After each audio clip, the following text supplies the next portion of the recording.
남편 때문에 소갈이 중인 아내분의 사연이에요. 오, 신혼인데?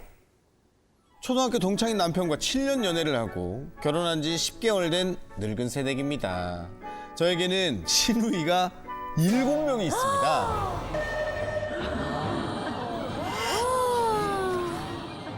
제 남편이 7녀 1남 중에 막내예요. 와. 지저스. 1남 중에 막내예요.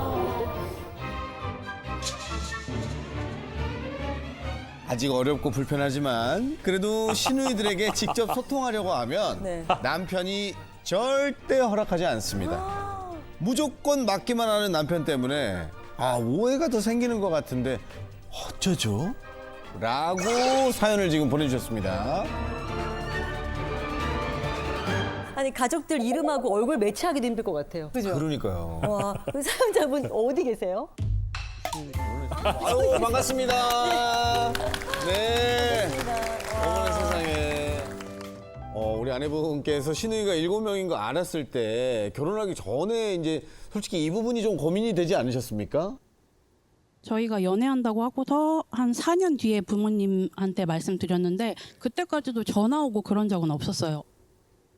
컨택이 없어서 나 시집 가도 그냥 제사 드리고 그냥 명절 지내고 그러면 될 것 같다 그렇게 쉽게 생각을 했는데 결혼하기 몇 달 전부터 신랑한테 계속 전화를 하는 거예요. 네. 저희 부모님도 저희한테 그렇게 전화 안 하시고 시어머님도 그렇게 안 하시는데 형님이 유독 그러시니까 간섭하는 것 같은 거예요. 저는 그게. 저희 부모님도 저희한테 그렇게 전화 안 하시고 큰 사건 몇 개를 말씀해 드리자면 첫째 형님은 제가 없는 줄 알고 통화를 하면서 야 니네 장인은 맨날 술만 마신다며? 그거를 제가 들었어요. 근데 그거는 좀 들으면 기분이 그리고 이제 청첩장을 가져다 주러 갔는데 네네. 저는 솔직히 좀 내가 미안했어 그렇게 해주기를 바라셨는데 우리 엄마 골다공증이 심하니까 한 달에 한 번씩 가서 소고기 구워서 너네도 먹고 어머니도 꼭 드려라 그러는 거예요. 그래서 근데 제가 그때 기분이 조금 그랬는데 남편이 누나 우리가 8명이야 자식이 우리도 못하는 거 얘 시키지 말자. 그렇죠. 대리어도죠. 네 대리어도. 그렇게 말해줘서 네. 그래도 나 결혼해도 혼자 싸우지는 않겠다 그 생각해서 이제 결혼은 하기로 마음 먹은 대로 갔어요. 그리고 이제 그 결혼식 때 다 꾸미고 나서 나오는데 나가면서 형님들 봤으니까 인사를 했어요. 안녕하세요. 네네네네. 인사를 했는데 그렇지. 분명히 아이 컨택을 다 했는데 아무도 안 받아주시는 거예요. 그 인사를. 왜 그랬을까? 그냥 나 근데 그 너무 그냥 나 진짜 하지 말까? 진짜 넘어갈까? 진짜 그런 마음이 너무 들어서 들어가서 사진을 찍는데 내가 지금 이게 뭐 하는 건가? 그러면 나 아무것도 모르겠는 거예요. 네. 또 친구들이랑 사진 찍은 것도 기억도 안 나고 그리고 그 와중에 형님들 들어오셔가지고 내 동생 멋있다. 아니 둘이 잘 어울려 그런 게 아니라 내 동생 멋있어. 내 동생 화이팅 막 그러시는데 그때 이거 아닌가 그렇게 조금 후회했었던 것 같아요. 제일 처음 그렇게 후회했던 것 같아요. 이게 뭔가 네. 첫 단추부터가 이 약간 여러 가지 사건 사고가 많이 얽혀 있네요. 여러 가지 사건 사고가 많이 얽혀 있네요. 이 시누이분들과 사이에서 소통을 좀 적극적으로 나서서 도와준다거나 이런 좀 조력자의 역할이 좀 있었습니까? 남편이 이제 제가 그런 걸로 스트레스 받는 거를 싫어해가지고 네.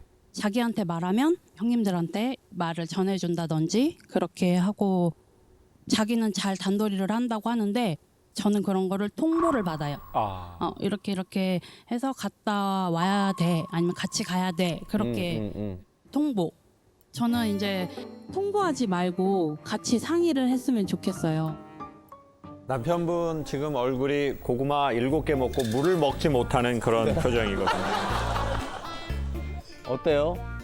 힘들죠? 네, 힘드셨죠?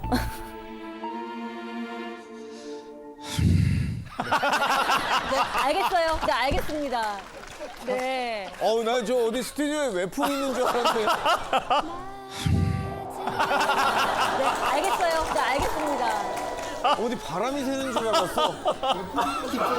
깊은 한숨.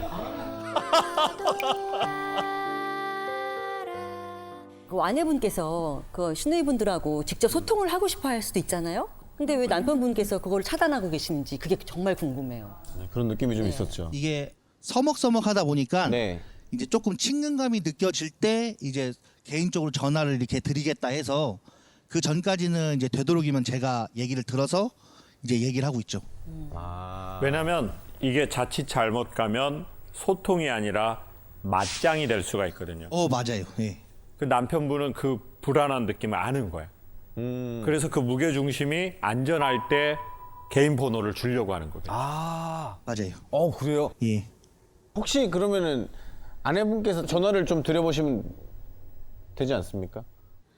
이것도 제가 좀 민감하다고 해서 그런 걸 수도 있는데 연락을 하려고 그러면 항상 그게 떠올라요. 안녕하세요. 그랬는데 인사 안 받고. 인사를 안 받았던 게 기억이 나요. 그거 진짜 상처받기는. 저는 그래서 이거 너무 한이 돼요. 네, 그렇죠. 네. 그런 일을 당하면 마음에 좀 사무치죠. 네. 이제 뭐 이런 얘기를 저는 제가 보지를 못해서 네. 듣기만 했는데 네. 이게 뭐 편들자고 하는 얘기는 아니지만 네. 이게 뭐 살짝 고개를 돌렸을 때나 네. 그랬을 수도 있지 않을까라고 6명이 동시에요. 다 제 잘못이죠. 눈치가 굉장하신 분. 눈치가 굉장하신 분이고.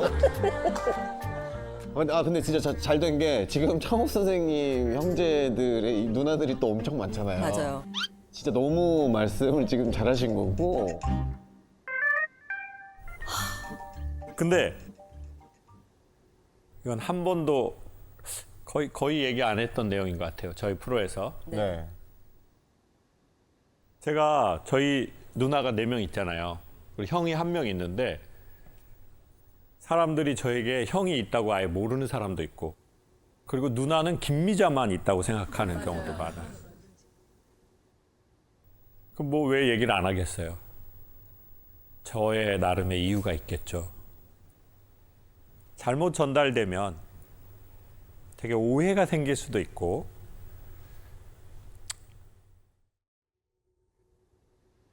이제 저는 형하고 어렸을 적부터 떨어져 살았어요. 같이 살아본 적이 한 번도 없어요. 그래서 제가 형을 처음 본 게 형 휴가 나왔을 때 군대. 그때 형을 본 게 처음 본 거예요. 저분들은 완전 어른이고 저는 하염없는 뭐 초등학생도 안 되고 막 이런 애였고 이제 제가 서울에 와서 이제 음악을 군대 제대하고 24살에 하겠다고 해서 이제 제가 형네 집에 이제 어떻게 보면 이제 얹혀 살았죠. 살 데가 없고 이러니까 처음에 고시원 살다가 그래서 형네 집에 이제 옥탑방이 있었어요. 제가 그 옥탑방에 살았는데 이제 형네 집에서 밥을 얻어먹고 올라가야 돼요. 근데 이제 제가 이렇게 형하고 살아본 적도 없으니까 좀 이제 어색하죠. 마치 시누이 뭐 이런 그런 것처럼. 그렇죠. 나 조금만 이렇게 뭐 먹고 갈게 이러면서 형은 계속 텔레비 보고 제가 이제 여기서 밥을 이렇게 거기서 냉장고 해가지고 막 이렇게 먹었던 것 같아요. 내가 너무 거지 같은 거예요. 거기 이렇게 막 그렇게 환영하지도 않는데.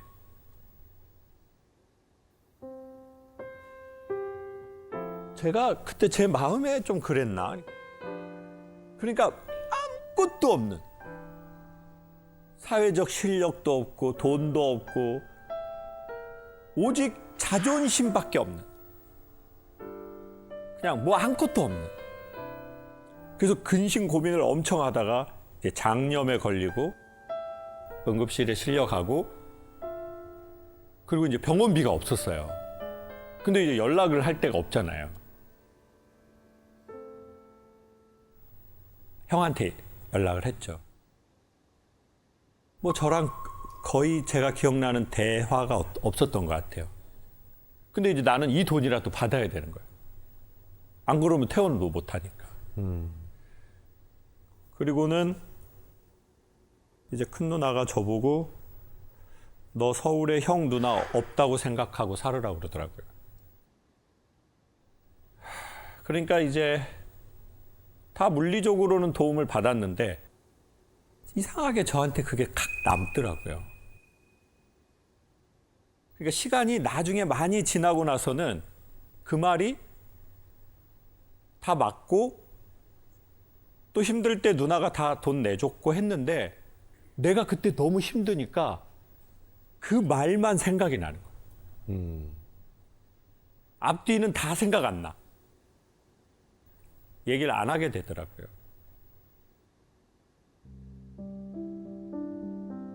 진짜 내가 뭐 안팎으로 딱 건강하고 나 여유 있으면 그냥 이렇게 시누이들이 인사 안 했어도 뭐 이렇게 덜 상처가 되거나 안녕하시렵니까?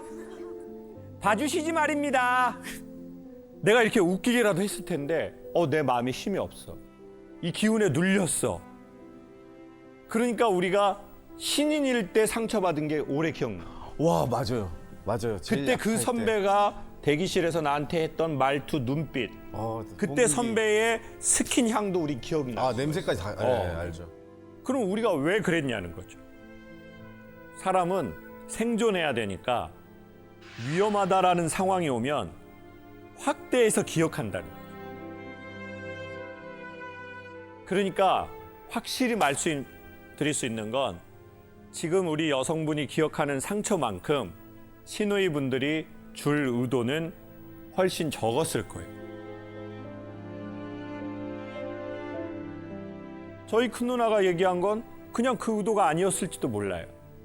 형은 되게 피곤해서 TV를 보고 먹고 가라 창호가 이랬을지도 몰라요.